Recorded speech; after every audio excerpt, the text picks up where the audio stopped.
Waalaikumsalam Bu Ismi. Mohon Ya. maaf Pak, saya minta izin waktunya sebentar. Mengenai Nggih. Bapak, saya mau wawancara Pak sama Bapak. Nggih, monggo. Nggih. Bapak selama Bapak menjabat sebagai kepala sekolah tentu mengalami dilema Pak dalam Ya. mengambil keputusan. Bagaimana Bapak mengidentifikasi kasus-kasus yang merupakan dilema etika Pak? Ya. Ya, terima kasih Bu Ismi. Sebuah pertanyaan yang betul-betul hebat. Tatkala menjadi seorang pimpinan, mengalami sebuah etika dilema dan bujukan moral, di mana dihadapkan sebuah tantangan, masalah-masalah yang benar dengan masalah yang salah. Masalah yang benar dengan benar, tetapi keputusannya bertentangan dengan hati nurani kita. Ini yang menjadi sebuah problema kita tatkala kita mengambil sebuah keputusan. Bagaimana Bapak menjalankan pengambilan keputusan di sekolah Bapak tersebut? Ya, tatkala mengambil sebuah keputusan ini harus berdasarkan logika, realistis, pandangan ke depan. Jangan sampai keputusan yang kita terapkan pada pihak siswa yang bermasalah misalkan, jangan sampai ada yang merasa dirugikan, baik itu pada siswa atau pada masyarakat. Intinya pokoknya jangan sampai merugikan pihak-pihak yang bermasalah ya Pak. Gitu. Yang ketiga, langkah-langkah atau prosedur seperti apa yang Bapak ambil? Ya, langkah-langkah untuk bisa menyelesaikan masalah dilema etika atau bujukan moral, paling tidak kita kenali dulu masalahnya. Kemudian siapa yang bermasalah dan siapa yang kita ajak untuk menyelesaikan masalahnya itu. Ada 3 hal penting. Kemudian kita ambil refleksi hasil untuk jangka pendek, jangka panjangnya. Ya, kita evaluasi dan refleksinya.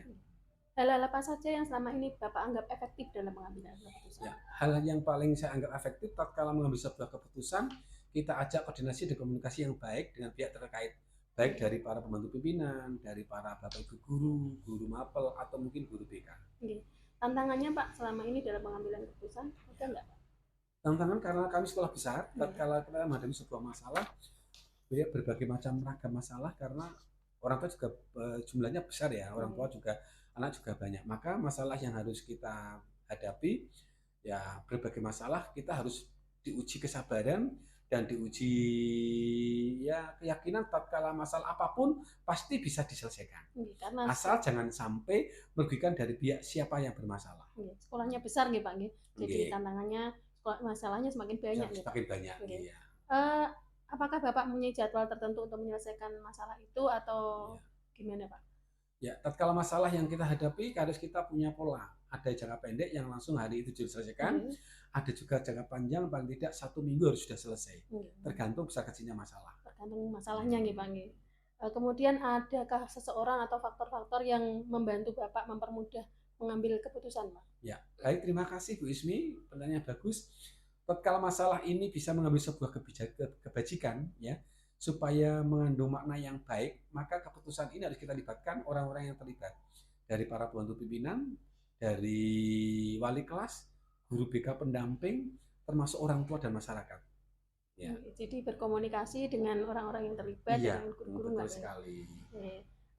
Terima kasih Mak. Pertanyaan yang terakhir, dari semua yang telah Bapak lakukan dalam pengambilan keputusan, adakah pembelajaran yang bisa Bapak petik dari ini hasil yang memang bisa dipetik ya, karena berat sekali. Tatkala mengambil sebuah keputusan, jangan sampai keputusan yang kita pilih itu merugikan dari pihak siapapun. Melatih kedewasaan dan berpikir secara logis dan kesabaran pada kita saat kita sebagai penentu kebijakan. Terima kasih Pak atas waktunya. Mungkin dari itu pertanyaan saya hanya itu saja. Saya undur diri. Terima kasih. Semoga ini menjadi manfaat tambah ilmu dari saya Pak. Ya, sama-sama Bu Ismi. Ya, terima kasih pula. Semoga tercapai apa yang dicita-citakan panjenengan selaku guru penggerak. Ya, salam sehat selalu. Sehat untuk bisa melaksanakan tugasnya. Terima kasih.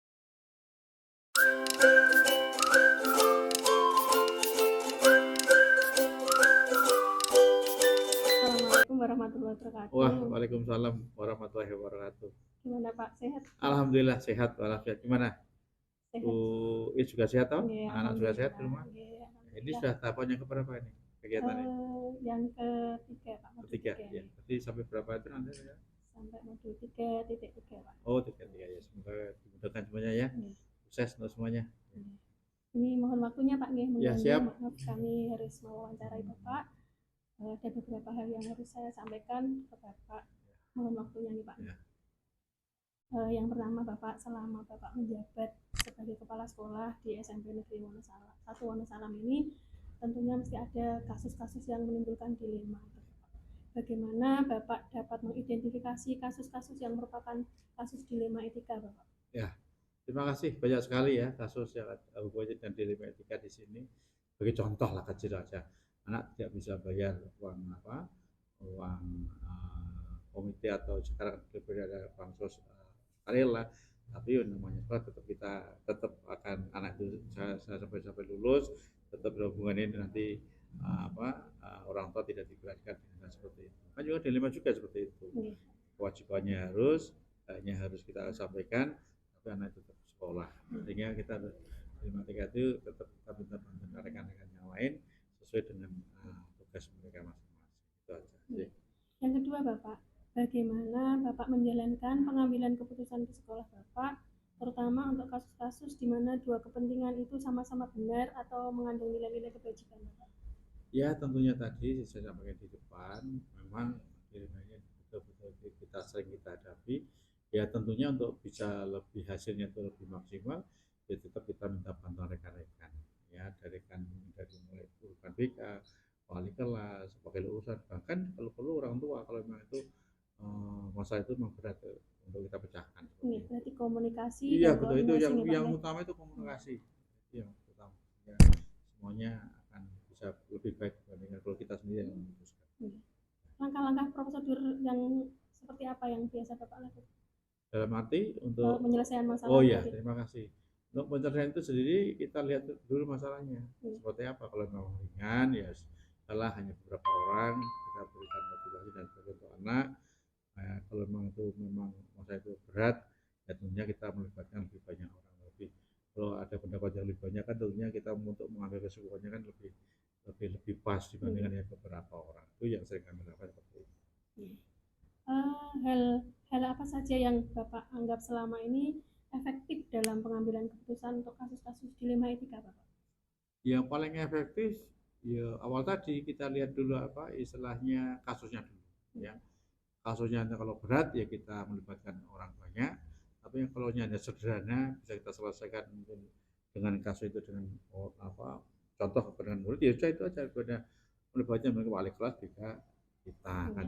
Jadi hanya kami beri kewenangan khusus, kewenangan secara total pada BK kalau itu memang bisa dilaksanakan dengan wali kelas kan seperti itu.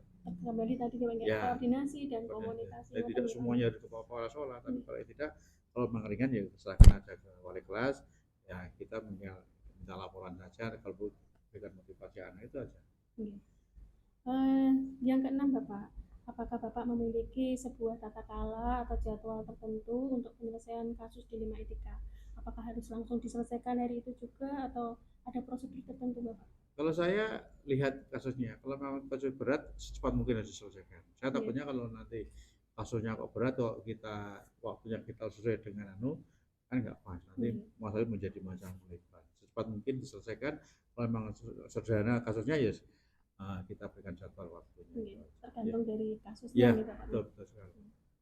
Adakah seseorang atau faktor-faktor yang selama ini mempermudah Bapak atau membantu Bapak dalam pengambilan keputusan untuk kasus dilema etika Bapak? Ya intinya gini, kita sebagai kepala sekolah bisa merangkul semuanya Bapak Ibu yang ada di sini, tidak ada BK, semuanya ya kita libatkan dalam arti mana yang kita libatkan sesuai dengan masalah yang ada. Nah kelas yang ada ya untuk wali kelas, BK, kalau sampai masalah berat ya terlibat pakai urusan dan sebagainya. Kita minta pendapat. Kita kalau sendiri untuk menentukan sesuatu tanpa ada referensi dari rekan-rekan tentunya juga nanti kalau kita mau keputusan bisa disalahkan seperti itu. Meskipun semua kebijakan kepala sekolah, tapi resiko nanti kalau nggak pas kan jadi masalah. Itu. Dari semua hal yang telah disampaikan, adakah pembelajaran yang Bapak bisa banyak sekali masalah banyak seperti ini. Tentunya dengan beberapa kasus ya terus terang aja kasus per kasus itu lain-lain. Mungkin SMS 1 Wonosalam, mungkin kasus seperti ini. Mungkin kami dulu pernah di SMS sebelumnya, contoh kasusnya seperti ini. Kan bisa saya belajar, oh di sana itu banyak seperti ini, oh ini seperti ini, oh kasus seperti ini, oh gurunya seperti ini. Nah seperti ini kan bisa. Tapi bagi saya sendiri tentunya banyak sekali manfaatnya. Karena dengan belajar banyak dengan kasus yang ada kita lebih lebih tahu bagaimana cara proses penyelesaian. Ini pengalamannya Bapak itu menjalin silaturahmi yang bagus ya Pak ya? Ya, harus Yang itu, harus. Iya.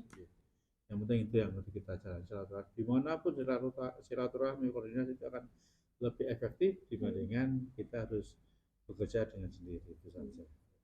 Terima kasih Bapak Ya, atas waktunya, atas ilmunya. Semoga bermanfaat bagi kami Amin, dan amin, amin, Bapak amin. diberi panjang umur ya Pak, sehat Amin, selalu. amin, amin, sehat. Oke. Oke, sehat. Sama dengan jenengan juga sehat walafiat, sukses untuk menyelesaikan tugas menjadi calon guru penggerak dan akhirnya nanti dari sektor guru penggerak menjadi kepala sekolah. Mohon ya Pak. Ya. Assalamualaikum warahmatullahi wabarakatuh.